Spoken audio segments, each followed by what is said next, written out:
friends, this is Bridget Danner here with 10 ways to cut your sugar cravings. Plus, I have a bonus way because you're watching this video. It isn't even in the blog. So first thing I want to say is there's a lot of reasons for sugar cravings. So I'm just going to briefly go over those, partly because I don't want you to be too hard on yourself if you have sugar cravings. There's lots of ways they can happen. If your adrenal function is low, if you didn't get a good night's sleep, if you're stressed, if you have a candida infection, if you have heavy metal toxicity that's tiring your cells, if you have mold toxicity, if you have some blood sugar issues, if you're dehydrated, if you have CoQ10 deficiency, I could probably go on and on. And then there's emotional eating as well. The tricky thing with white sugar, real processed sugar, is it is quite addictive.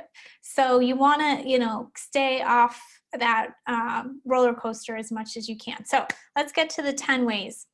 Number one is cinnamon. Cinnamon is a spice that's really good for managing blood sugar and cravings. So especially having some early in the day, like a cinnamon tea or some cinnamon with a little coconut yogurt and berries, something like that. Number two is improve the standards on your sweets. So I kind of talked about this earlier. You don't have to give up sweet taste completely. That's one of the tastes and something, available in nature.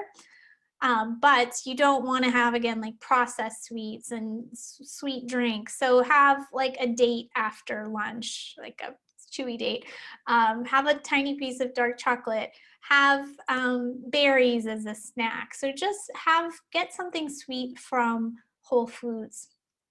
Number three is get a better night's sleep. So I didn't grab them, but I do believe in using sleep aids when you need them, because sleeping is so important. It helps your brain detox. And if you haven't gotten a good night's sleep, you're going to crave energy. And the studies show you make poor food choices after a bad night's sleep, especially if it's prolonged, like repeatedly getting a bad night's sleep. So magnesium is something that helps some people. I actually just a fan of doing some straight up melatonin. You usually only need 3 milligrams. We sell one that's time released, and then some herbs. We sell an herbal one as well that's just helps your nervous system calm down at night. Certainly, get off screen, take a hot bath, meditate, do all those things. But if you need a little extra sleep help, don't be afraid to get it. And number four is treating your gut and candida. So again, if you have imbalance of bacteria, you could crave sugar more. So some basics for that are our MegaSpore Biotic and MegaPre. Can't see so great, but this is the fiber that feeds this guy.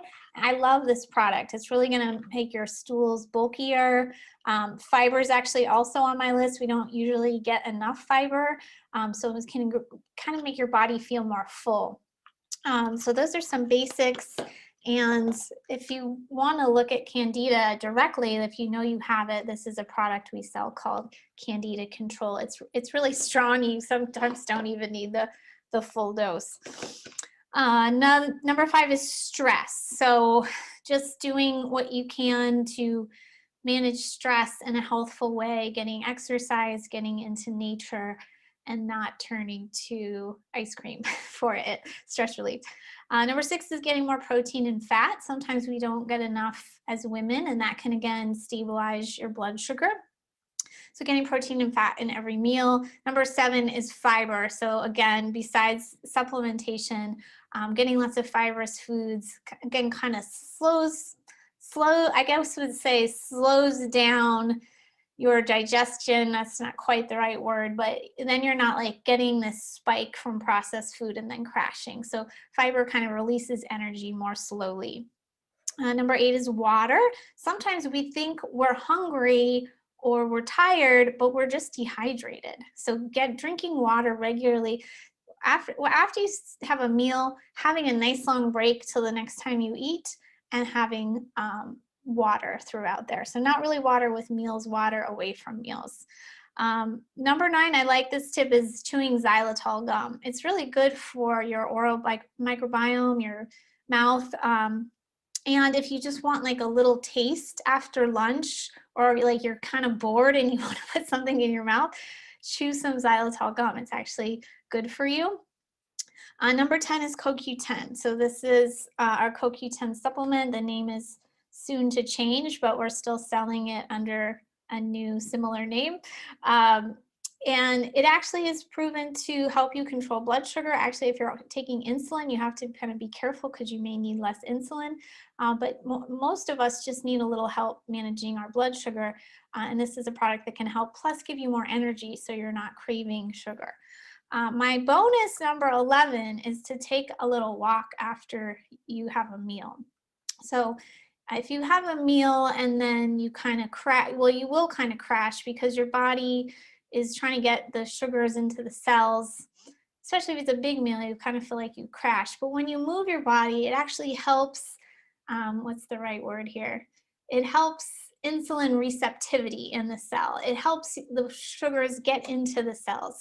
So it can help you kind of bounce. Taking a little walk can help you feel a little more energetic in the moment, and it can help you just assimilate your food and prevent weight gain because the sugars are getting easier into the cells, which is where they need to go once you've eaten. So I hope that helps. We've got summer coming up. Every season presents a new challenge with different foods that are like tempting us. So, so whatever season you're in, hopefully these tips will help you stay on track. Thanks a lot.